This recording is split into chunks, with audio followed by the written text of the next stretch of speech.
আমার পিছনে যেটা দেখতেছেন, আপনি কি বিশ্বাস করবেন এটা রাজবাড়ি? উত্তর রাঙ্গুনিয়া চাকমা রাজবাড়ি চট্টগ্রাম জেলায় রাঙ্গুনিয়া উপজেলা উত্তর অঞ্চলের রাজানগর এলাকায় অবস্থিত। এটি 1757 সালে প্রতিষ্ঠিত হয়।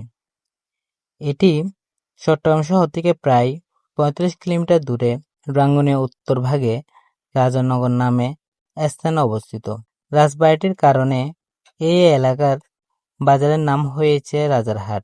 1757 সালে চাকমা রাজা শুক্রদেব রায় এই রাজপ্রাসাদ এবং ভিতরের বৌদ্ধবিহারটি আনুষ্ঠানিকভাবে প্রতিষ্ঠা করেন। এটি তৎকালীন সময়ে চাকমা রাজাদের প্রধান রাজধানী ও শাসনকেন্দ্র ছিল। বিখ্যাত চাকমা রানী কালিন্দী এই রাজবাড়িতে বসে দীর্ঘ সময় তার রাজ্য পরিচালনা করেছিল। পরবর্তী 1857 সালে রাজা হরিশ্চন্দ্র রায় প্রশাসনিক সুবিধার জন্য রাজধানী রাঙ্গুনিয়া থেকে রাঙ্গামাটিতে স্থানান্তর করেন।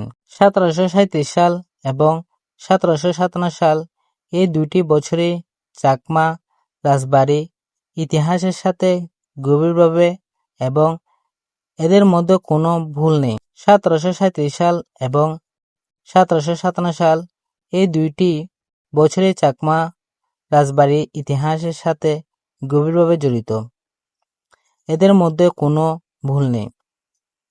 ইতিহাসে দুইটি ভিন্ন ঘটনার কারণে এই দুটি সাল আলাদাভাবে বলা হয়।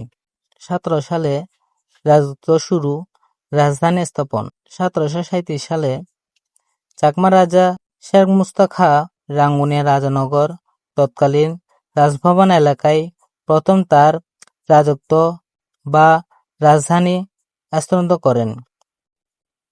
এর আগে চাকমার রাজাদের রাজধানী ছিল বান্দরবনে। আলীকদমে আরাকানিদের অত্যাচারে তিনি মুঘলদের সাথে মৈত্রীর মাধ্যমে রাঙ্গুনিয়া এসে শাসনকাজ শুরু করেন।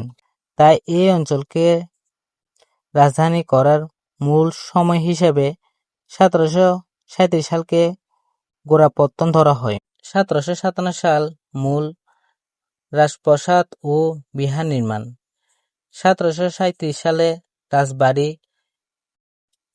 স্থানান্তর হলেও তখন স্থায়ী পাকা রাজপ্রাসাদ বা বড় মন্দির ছিল না। রাজা শের মুস্তা খাঁর মৃত্যুর পর তার পুত্র রাজা শুক্রদেব রায় 1757 সালে সিংহাসনে